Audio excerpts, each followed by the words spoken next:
In continuation with the ocean waves, tsunami is a type of ocean wave, guys. However, its wavelength, however, its height, you can say, or amplitude, which is we can say one of the way in which we use to represent the energy propagation. So energy is very much when it comes to the tsunami. Tsunami are basically the series of specific oceanic waves. And these oceanic waves, I hope you remember previously we discussed that in the oceanic waves there is a propagation of energy, guys. Okay, there is like a very much less displacement of water, but there is a some sort of propagation of energy.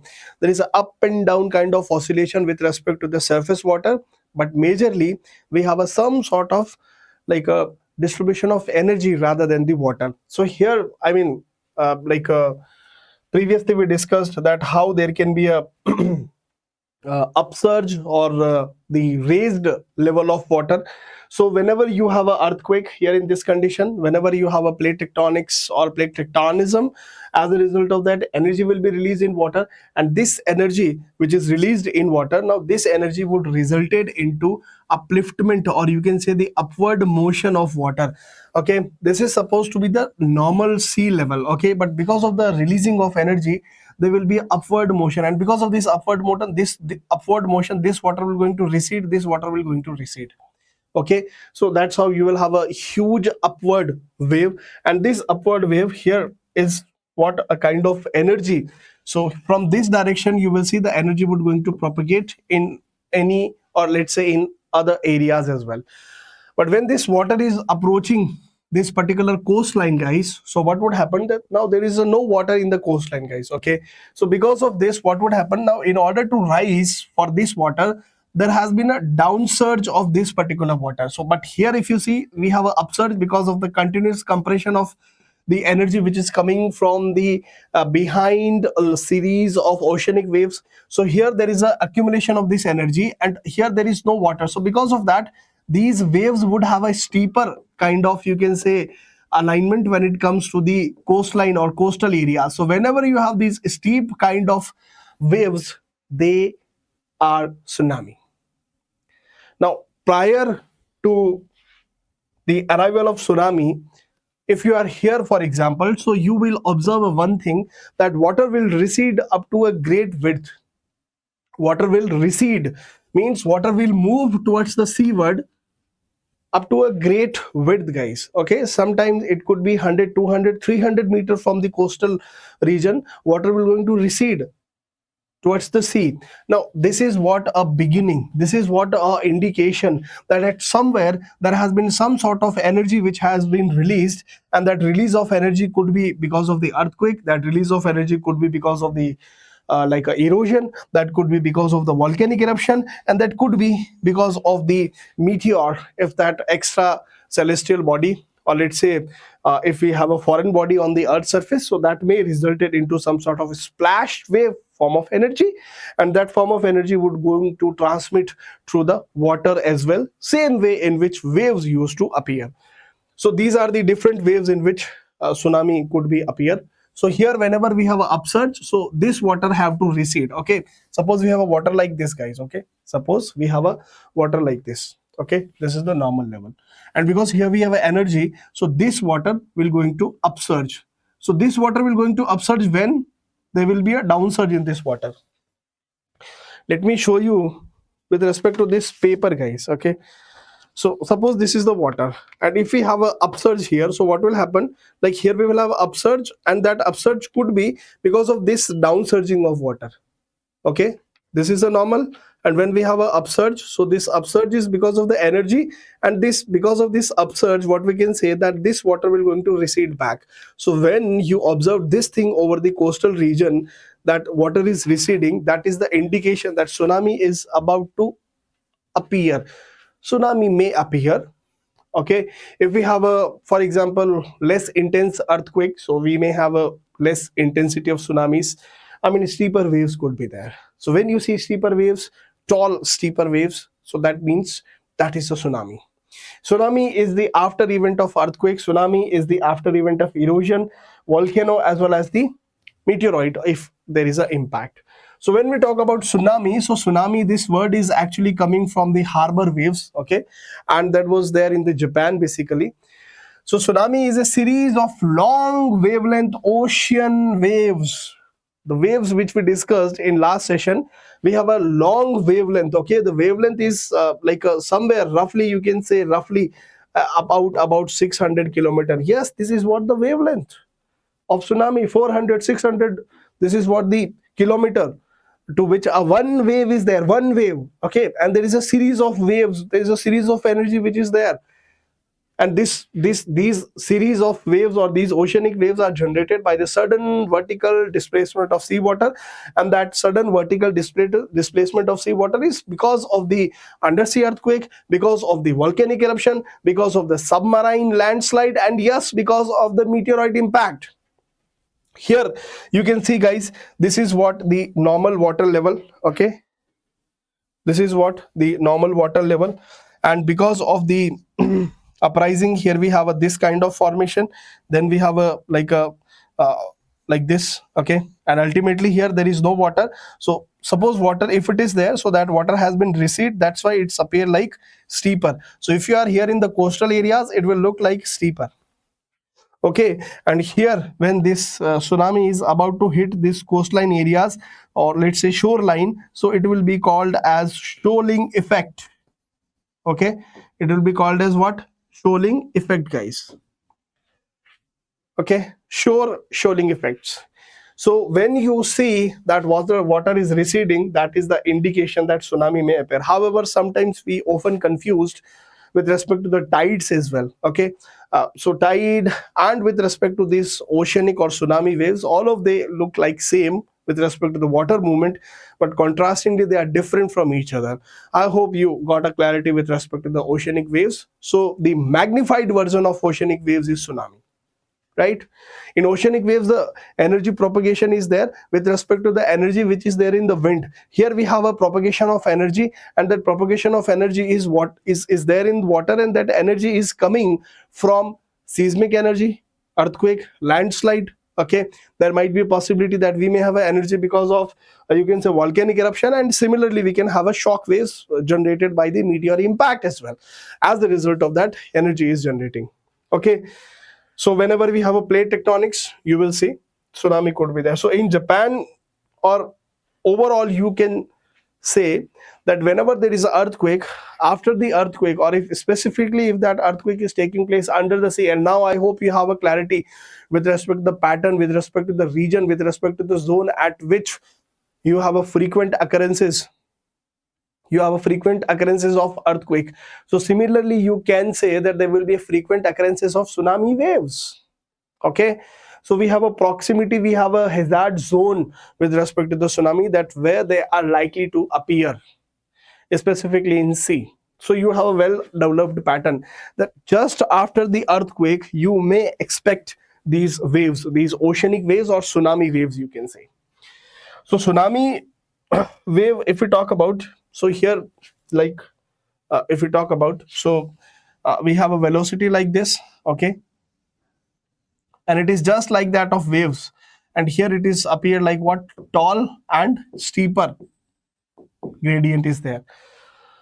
So it is not a wind wave, okay. In tsunami the energy is originated from the tectonic forces, not the atmospheric forces. Unlike oceanic waves, the energy is generating from the atmospheric actions. Here we have a very long wavelength, 100 to 700.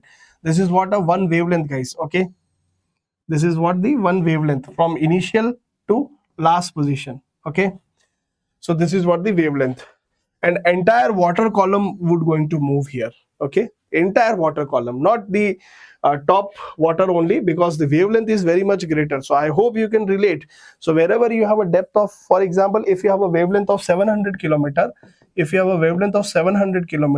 so what I can say, that when it comes to the depth or wavelength angle, so I can say that the water up to a depth of 350 kilometer, remember, water up to a depth of 350 kilometer, that entire water would going to move, okay. This aspect, entire water would going to move. Now there is a very high wave in deep ocean, okay. if there is a deep ocean means open ocean, guys. Okay, if we talk about the Gyre, let's say, if we talk about the mid of Pacific, so here in those regions you can expect that you have a 900 kilometer per hour or 500 kilometer per hour oceanic waves or tsunami waves could be there. Now, the wave height in the open ocean is very much low, because when you are floating in the open ocean, it is very much difficult to differentiate between the tidal waves, very much uh, difficult to differentiate between the normal, you can say, waves which are generating because of the winds, because we really don't know that up to what level we have a sea, or what exactly is the sea level in the open ocean, because you don't have a reference, so it is very much difficult to have an idea. So in the deep ocean, in the open ocean, it is very much difficult to notice these tsunamis, very much difficult they are to be noticed. It's because you cannot differentiate. We can differentiate when we are here in the coastal areas. Here, if you are in the deep ocean, in the mid ocean, on the surface, it is very much difficult. You cannot notice those waves, tsunami waves. Okay, so they are not noticeable. Speed depends on water depth as well. Okay, so whenever we have a wave height, so this wave height is greater near the coast. This can extend up to 10 to 30 meter as well, 30 meter, okay, up to 100 feet, 200 feet, up to that much level you can expect these tsunami waves. Okay, and due to shoaling effect, here I told you this is what the shoaling effect near to the coast. Because of the shoaling effect, you have a tall waves which are actually formed here, tall steeper waves which are formed here because of the energy, or because of the series of waves, those who are behind or those who are coming from the ocean towards the shore areas. So series of waves are there, not a single wave in tsunami. There are so many series of waves. Now, shoaling effect means like when the water depth is decreasing, when the water is moving towards the coastal areas. So in other words, the depth is decreasing. So when this depth is decreasing, there is a compression of energy. So instead of horizontal movement, now there is a surge in height of wave, and as a result of that, tall wave near the coast would going to appear, and this wave would going to break ultimately. As a result of that, energy is released on the coastal areas. So series of water would going to be there on the coastal areas, and as a result of that, what you can say that now the energy is there on the coastal areas, the energy is there on the shore areas, and wave speed used to reduce. Here, like there is a like a wave height which will going to increase continuously. Tall destructive tsunami waves would be appear near to the coast, and that is what the worst part of tsunami when it comes to the disaster. See, people used to die in tsunami because of the drowning for sure. Okay, because we have a more and abrupt water and huge water mass is there. But apart from drowning, people used to die because of the like a shoaling effect. In shoaling effect, what is happening, that there is a receding of water and there is a compression, continuous compression along the coast. As a result of this, what would happen, tall wave would going to be formed, and when this tall wave would going to be there on the beach areas, so they will carry mud with them. Okay, they will carry those umbrellas with them, those who are being placed there to get some sort of shadow over the beach. So those objects would going to be there with the water, and when there is a fall of water in residential areas, or let's say up to a certain depth, but let's say near to the coastal areas, so there you not only have a water, but you have a mud as well. You have those umbrella metal objects. If cars are there, they would also be displaced by the water and ultimately dissipate off in form of energy. So that multiplier effect is being there apart from the water, that makes most damages when it comes to tsunami. If there is a vegetation, so that vegetation, that tree, if it is there, so that tree would also be uprooted by the tsunami waves approaching towards the shore, approaching towards the coastline. And when they release their energy, means when the wave will break near to the coastal areas, so water energy is there for sure, but yes, that vegetation which is there, that would have a huge weight, and because of that there is a huge destructions. Buildings would collapse because of those kind of heavy mass of water and the objects which is there. And because of that, in the coastal regions you will see more or huge impact, guys. Okay, because of tsunami. So it is just a magnified version of oceanic waves. Now here, if you see in India geography, there will be a deep dive. When it comes to the eastern coastline area, so these areas are more vulnerable because of tsunami. Now, why is that so? It's because of the alignment of the slope, guys. So here, with respect to the portion of India, so I am drawing a like a map here. So this is what the resemblance, that here we have a deep slope, then we have a step like topography western ghat, and then we have a gentle slope, and we have a eastern ghat. Okay, and then we have a like a wide continental shelf. Here the continental shelf is more deeper, here the continental shelf is more wide. More wide means with respect to the shallowness. Here you can see, guys. Okay, this is what more deeper it is, but like a slope is steeper, and here the slope is gentler. When we have a gentle slope, that means we have what? Shallow water. Okay, we have what? Shallow water, and this shallow water would going to more intensifying effect of tsunamis. That's why this western coast is, sorry, eastern coast is very much prone to see the impact of tsunamis. It's because of this kind of topographical arrangement. So here, with respect to India, I would like to say that the slope alignment is in this way, guys. So wherever you have a shallow water, means the impact or the aspect of tsunami waves, or the impact of tsunami waves, would be accordingly. So where you have a deep ocean, I told you, in deep ocean it is very much difficult to observe. So this is sea level, guys. Okay, this is sea level. So here, if you see on the western side, you can expect that here we have a more depth of water.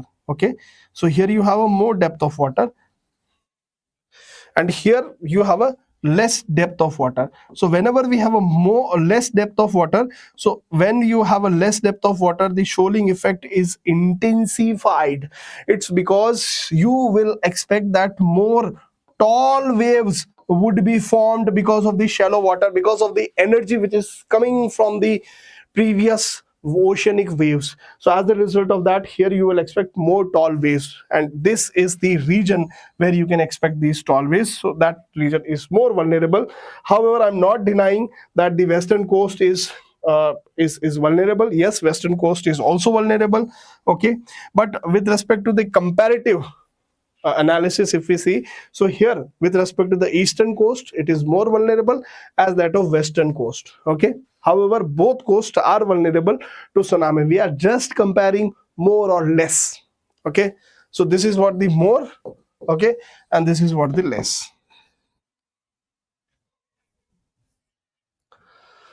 All right, moving towards the next or new topic, that is a tide. I hope you have a clarity with respect to the tide, or with respect to the motion of water. So how the ocean water used to move because of the tides. Now, tides are actually the result of gravitational pull.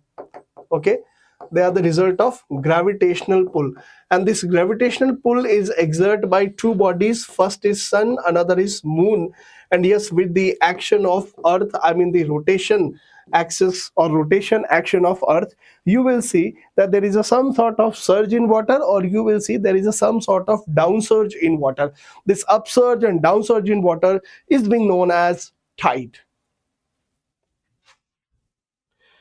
Okay, so this upsurge and downsurge is being known as tide. So here, if you see that we have a well developed pattern when it comes to upsurge and downsurge, and based on this, you can even predict that whenever whenever there can be whenever there can be whenever there can be like a upsurge and downsurge and tides, so they are well predictable. Tides are well predictable, guys. Okay, so these tides are basically, you can say, vertical movement, and this vertical movement is because of the gravitational pull and the rotation of earth. So primarily when we talk about tides, so ocean tides means what? You can say periodic rise and periodic fall. Okay, periodic rise and periodic fall, and that is because of the gravitational pull. So as the earth is rotating, so while rotating, it will have a some sort of, you can say, like a proximity with the moon or with the sun, guys.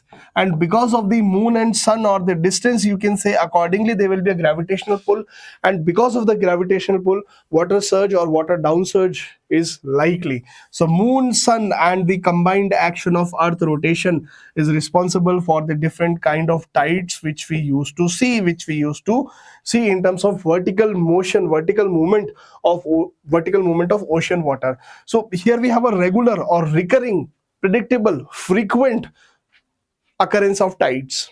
Okay, so we have a regular occurrences of high tide as well as the low tide. So whenever we have a movement of water, so this movement of water is caused by wind, okay, and atmospheric pressure. Okay, now here there is a one categorization.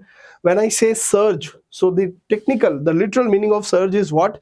That surge means like whenever there is a movement of water, okay, and when this movement of water is caused by wind, so that will be known as what? Surge, technically. When I say surge, that means the water is uplifting because of wave.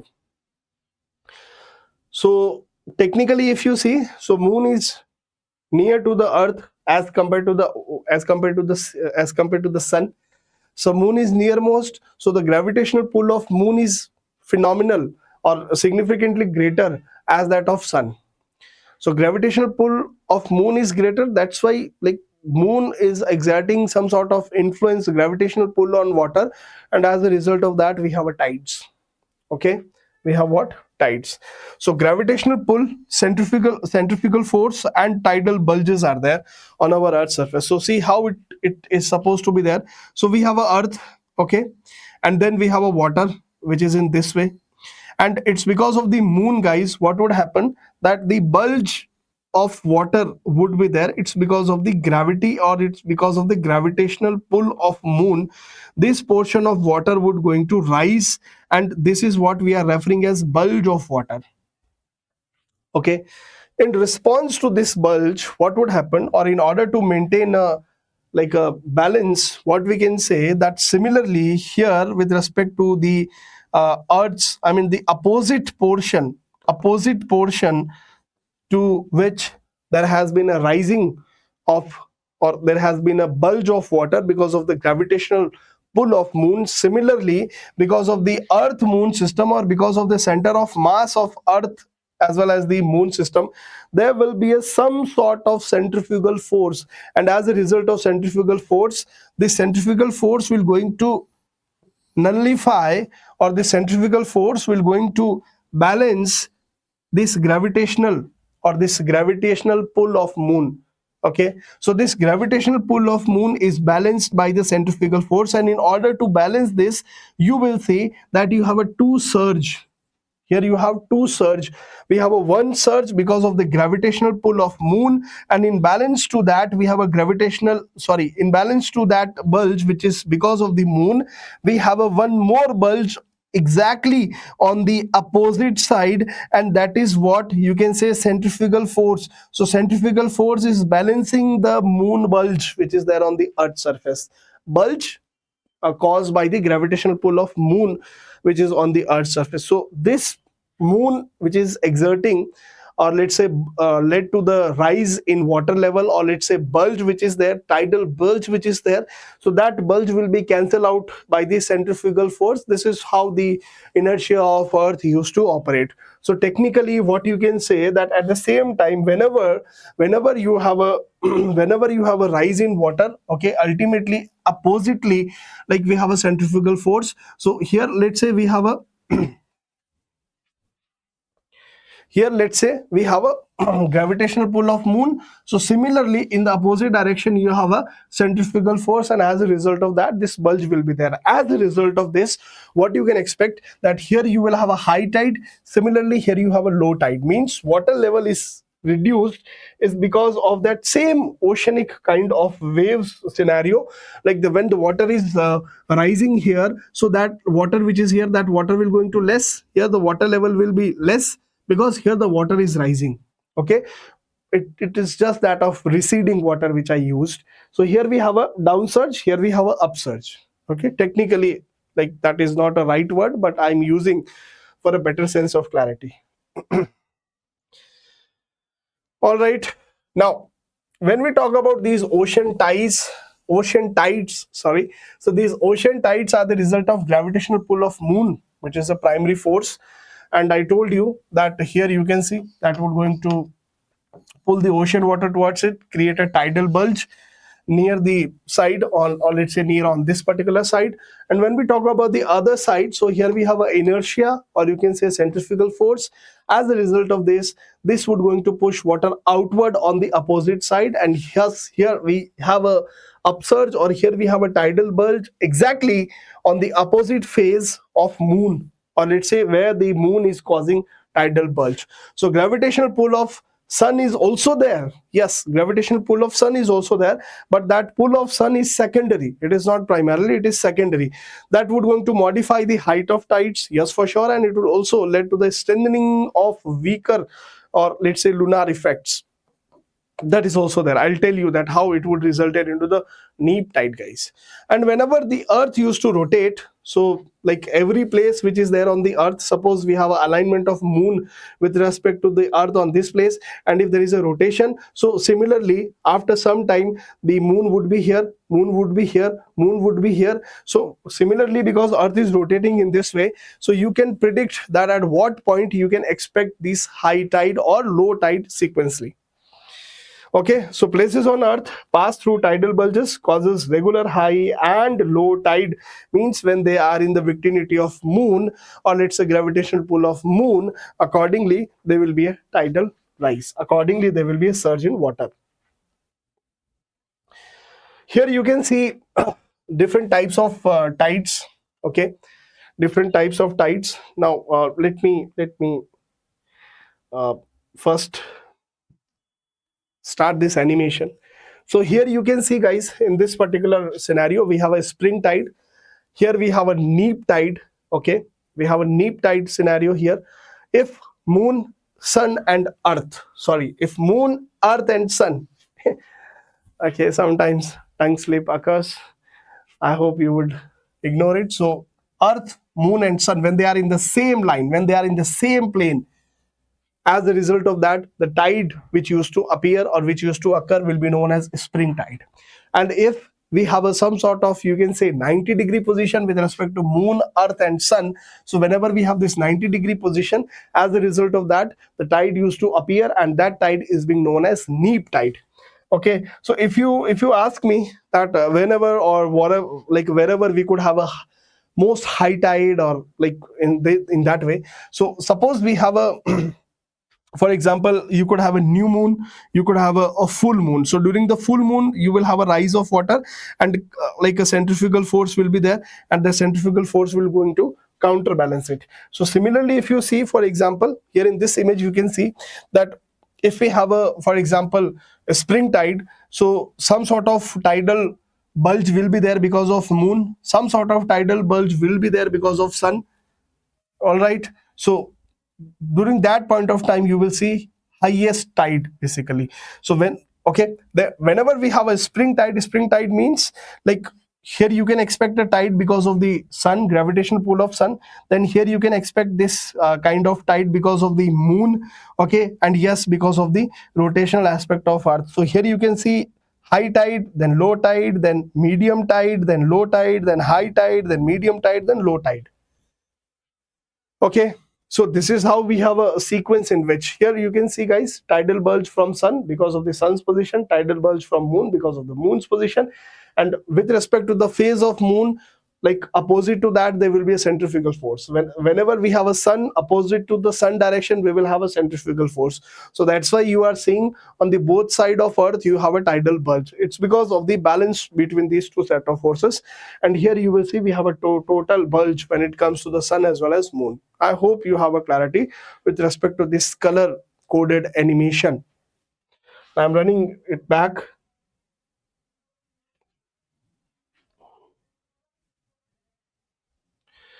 Okay, we are moving. Okay, it's too far.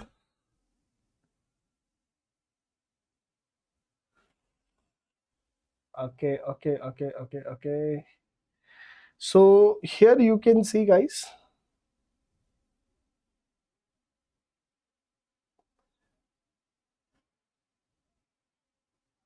You have gone too far.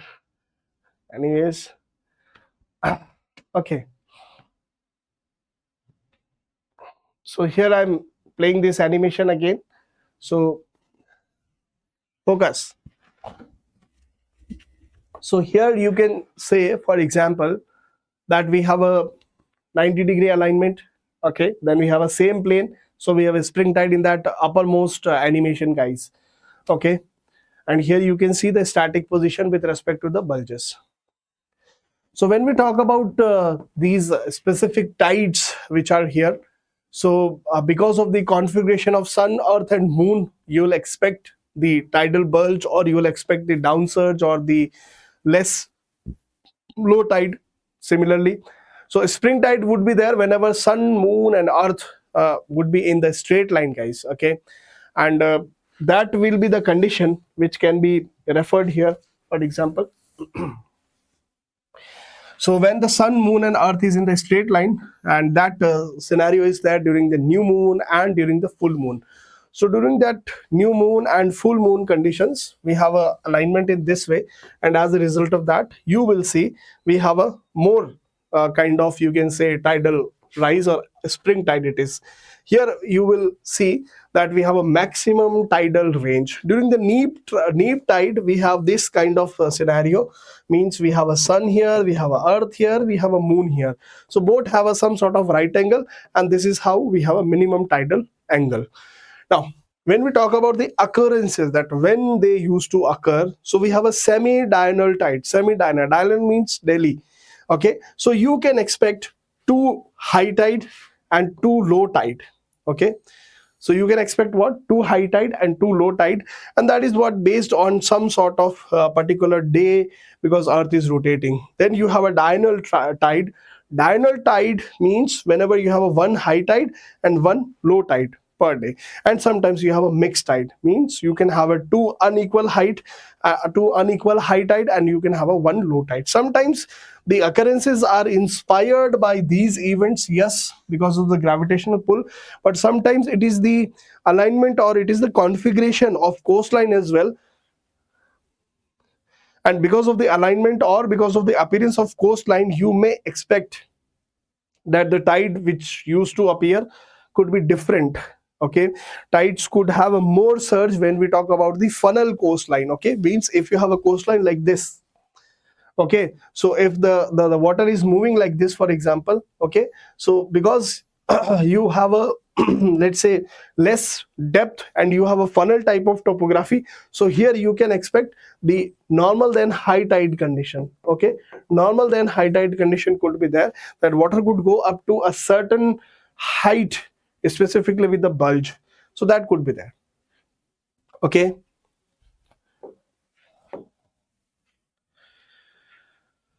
moving ahead, and these tides are highly predictable as they are controlled by lunar cycle and they are controlled by the sun. And yes, opposite direction to that, we have a centrifugal force, so we can predict them easily. They have a regular periodicity, like they are taking place, they are occurring like a 12 hours and 25 minutes. This is what the gap in which they used to appear. Successive high tides, this is what the gap, so 6 hours each, high tide, low tide, high tide, low tide. Okay, in this way. So here you will have a high tide, here you will have a high tide, means you have a gap of 12 hours roughly. There is an uneven distribution because it is also influenced by the coastline shape as well as depth as well as the oceanic basin as well. When it comes to the importance of tides, tides are very much important because of the for the navigation, guys. Like whenever you have a tidal ports, so tidal ports are very much essential and required when it comes to the port, tidal port, guys, because like we have a ship navigation, and that ship navigation is being facilitated by the tidal ports. We have a fishing and coastal ecology that is also being affected because of the nutrient mixing is taking place because of the tidal. And here we have a energy resources. Sometimes when the tide is there, so tide could come with the energy sources or some special you can say deposits of minerals is also there. Now whenever we have this kind of motion over the earth's surface, nowadays you can obtain energy from the tidal wave generators, or like you can say tidal energy generation is there. You can expect some sort of energy from the tide. So when you place some sort of moving rotating objects, and if you rotate those objects by having this tidal energy, you can get some sort of electricity. Now this is the coastline orientation. Here you can see, guys, in this particular map, so wherever you see red, you can expect semi-diurnal. Okay, two high tide, two low tides are there with a gap of 6 hours each roughly. Then you will see yellow one. So here this yellow one is highly indented, like based on the coastline differences, based on the funnel topographical aspect, based on the gulf, based on the sea, headland, bay kind of topographical feature of oceanic, or let's say land. Here you can expect that this particular yellow form which is observable here, we have a diurnal tide here, means daily you will see tide. Sometimes you will see tide which is more specifically, and yes, here like with respect to the blue one, you can expect the unevenness when it comes to the particular occurrences of tides. There may be two high tides, there may be one high tide. So this scenario is there when it comes to these coastlines. So coastlines are also forming the way in which tides would going to affect the occurrence or the particular area. Here you can take an example. So whenever you have a funnel shape of topography like this, I mean funnel shape of coastline, so as a result of that, there is a narrowing of coastal shape, and the incoming tidal water get compressed just like waves. As a result of that, high tidal range is there. Bay of Fundy, which is there in the Canada. So this Bay of Fundy in Canada used to observe the maximum height in tidal waves. Okay, maximum height in tidal, you can say, and that is because of the particular, you can say, the alignment of coastline. That is the major factor responsible for that. Here if you see, we have a coastline with a wide continental shelf. So wherever you have a wide continental shelf, you have a shallow water depth, and these tidal waves slow down. As a result of that, wave height would increase, and yes, there would be a shoaling effect. So eastern coastline of India would see this phenomena. Okay, as a result of that, higher tides would be there along the coast. It is what the smaller, or you can say the 1,000 times smaller part or a smaller portion of tsunami. We have a same thing in tsunami, so we have a same thing in these tidals as well. However, they are at a very much less scale as compared to the tsunami. Whenever you see indented or irregular coastline, so as a result of this indented or irregular coastline, you will see that there is a tidal water, and this tidal water is trapped, and this tidal water is amplified. Ultimately, you will notice that there is a high tide. So these are few reasons because of the coastline, the tides would be observable in terms of high tide or low tide, irrespective of the gravitational